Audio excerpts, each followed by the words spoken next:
Hello and welcome to the Math Studio. In this video, I'm going to talk about classifying scatter plots, and I'm going to use this flowchart here to help with that classification. Now, there's three things we need to consider when classifying a scatter plot. The first thing we need to consider is the type.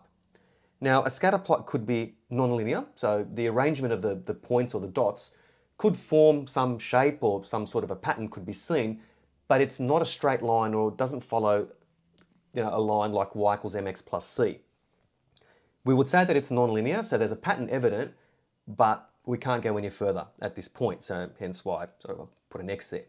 So we just state that the pattern's nonlinear, and that's it.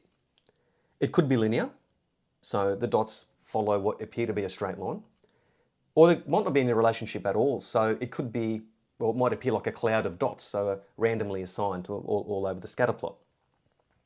So let's say though that the type we've deemed it to be linear, or what appears to be a linear relationship.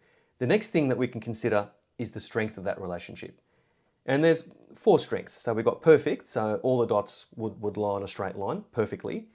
We've got strong, so the dots are pretty close to a straight line. Moderate, the dots start to move further away from a straight line if we were to draw one through the dots. And then we've got weak. Now, the third thing that we need to consider, or the third aspect, is the direction.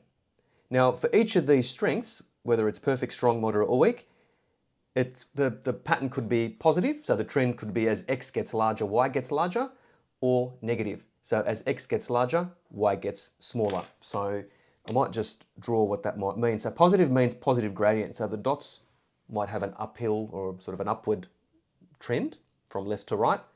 Or if it's negative, the dots or the points would follow a downward trend. So that's a negative gradient. Thank you very much for watching.